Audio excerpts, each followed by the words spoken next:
What's up, Exoticals, and welcome back to the community. I'm coming back strong with the smoke, okay? And today, my smoke is for white women. Yes, that's right. White women compete with mixed women. White women can definitely be jealous of us mixed women. I have experienced it multiple times throughout my life and my career.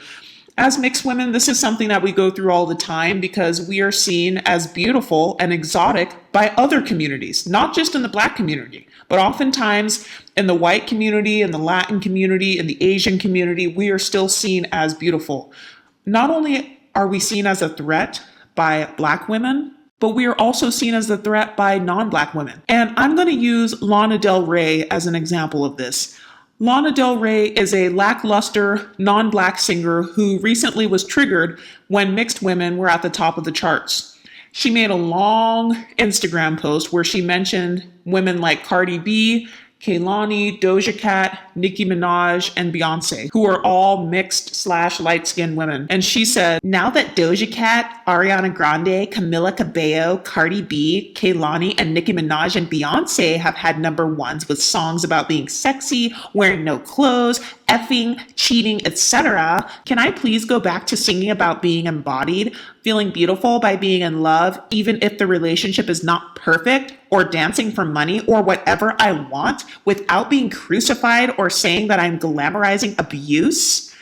I'm fed up with female writers and alternative singers saying that I glamorize abuse, when in reality, I'm just a glamorous person singing about the realities of what we are all now seeing and are very prevalent emotionally abusive relationships all over the world.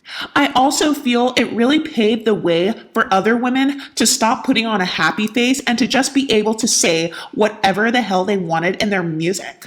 Unlike my experience, where even if I expressed a note of sadness in my first two records, I was deemed literally hysterical, as though it was literally the 1920s. Lana Del Rey also ended her Instagram comment by promoting her books and other things that we've never heard of and other things that are irrelevant. So what you just read in that confusing and cringing Instagram post was basically Lana Del Rey complaining that mixed women like Beyonce and Doja Cat and Nicki Minaj get to talk about whatever they want and they get praised for it, while Lana Del Rey, who's a white woman, gets a lot of flack.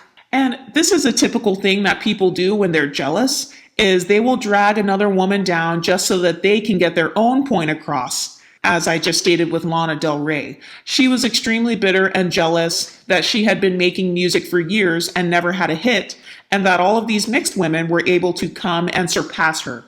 This is something that the Black community also refuses to recognize. They refuse to recognize that mixed people get hate from white people as well. The fact that we are mixed can make us even more threatening because a lot of us mixed women also have white men who are attracted to us. We have Asian men who are attracted to us. We have all kinds of guys who are attracted to us, and that can make us threatening. Look at what happened to Kat Graham from Vampire Diaries. Kat Graham is a beautiful mixed girl, and she was cast in the show Vampire Diaries. But when Kat was getting a little too much attention from the fans, the producers, the writers, and even some of her castmates were threatened by her beauty and success. In order to sabotage her, the writer and producer of the show refused to write a proper storyline for Kat's character. And if you look at videos of the interviews, every time someone asks Kat a question, she immediately gets interrupted by this unattractive white woman who is clearly triggered by all the attention that Kat is getting. I don't like it when people try to pretend that mixed women are conceited. It's not that we're conceited. There really are a lot of people who are jealous of us. I'm just keeping it 100% honest. And I'm not going to sit here and hate myself and pretend like I'm just this hideous, ugly person, because a lot of us mixed women were not. And part of what makes us special as mixed and light-skinned women is that we have a beautiful blend of both Black and non-Black features, and it kind of makes us interesting to look at, and it happens to be seen as beautiful in our society. And we can't help that. We can't help the way that we were born. Anyway, I looked up what Kat Graham's racial mix is, and it says she has a Liberian father and a Jewish mother. She's beautiful, and that's the thing. People don't want to admit that being mixed is beautiful because not only do you have a gorgeous and unique phenotype, but you're also blessed with this awesome heritage and background that includes different ethnicities, different cultures, and sometimes even different languages. And yes, people can absolutely get jealous of that, regardless of whether they're black or not. Kat Graham's white co-workers also seemed jealous because she was getting attention from Ian Somerhalder, who was kind of seen as like a heartthrob. Ian Somerhalder is white. So yes, white women definitely get threatened by mixed women because a lot of these women feel like we can still take their men or take their position in society. A lot of these women, like Lana Del Rey, know that mixed women can easily replace them in the entertainment industry due to our marketability and talent. And like I said, something that's very common in the mixed community is that we have a blend of both black and non-black features, which can make us more relatable to people of many different races. And when you're also talented and smart on top of that, people who are insecure are going to be jealous of you, regardless of what race they are. I've had situations in the workplace before where white women automatically didn't like me because I was getting attention from white men. At my old jobs, white men who were doctors and lawyers used to buy me breakfast, or they would get me boxes of chocolates or Christmas gifts. And this is without me doing anything. I did not flirt with any of these men. I did not sleep with anyone. I was just being my normal, kind-hearted, and feminine self. And men happened to like that. So I would get special treatment and I would get compliments. And the white ladies at my job would get jealous and they would try to send emails to my boss saying that I was bad at my job and that I needed to be written up. And the way these women went out of their way to try to destroy me proved how jealous they were. Also, there was this other time where me and my friend both got picked for an internship. My friend was white, and we had been best friends since we were kids. And I noticed that every time I would wear my hair curly, she would make backhanded comments like, "Oh, I like your frizzy curly hair." Or she would say, "Why do you keep touching your hair? You're going to make it more frizzy." I never thought anything of it, but there was a guy in our internship who was a black guy, and this guy liked me, and he was telling everyone else at the internship that he liked me. By the way, I did not like this guy at all, and I didn't even know that he liked me.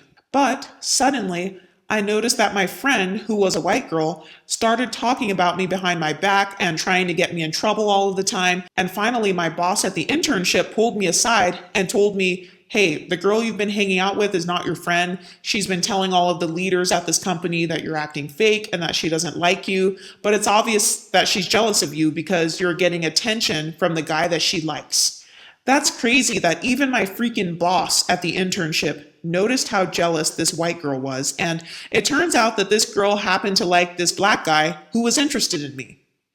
And this is why I say that we need to have our own safe space as mixed and light-skinned women where we can discuss our issues, because there truly are women out there who truly do not have our best interests at heart. And also, a lot of white women don't want to admit that they're mixed fishing because they wish they were mixed. I mean, let's be honest, a lot of them do. I've had white friends and family members tell me that they wish they had my hair texture or they wish they had a tan like me. And they would tell me, "Oh, you must get compliments all the time because you're so pretty." So yes, non-black women know that mixed women are beautiful. These white women will tan their skin, they'll plump their lips, they'll change up their hair textures so that they can look like how we as mixed and light-skinned women naturally look. And like I said, our phenotype tends to have a nice blend of quote unquote exotic features. That's why I call us exoticals, because we have a mix of black features, non-black features, or whatever you're mixed with. Some of us have slightly darker skin tones, some of us have straight hair, some of us have wavy hair. And I think that the diversity that we have in the mixed community causes people of other races to see themselves in us. I do believe in the idea that people might feel more safe with you if you're a mixed person or if you're a light-skinned person. I think that, yes, I may be able to fit into the East Indian community a little bit better because I might look a little bit more like them. And I do think that people can get jealous of that. We have a mix of different ethnic features, ethnic backgrounds, and cultures, and that's what makes mixed people interesting and beautiful. Have you ever experienced jealousy from a non black woman due to your mixed race heritage or your lighter skin? Let me know in your comment section because there are so many white women that I have met who wish that they were light skinned or mixed women. I mean, let's just be completely honest. Anyway, I'm done ranting. Let me know what you think, and I will talk to you next time.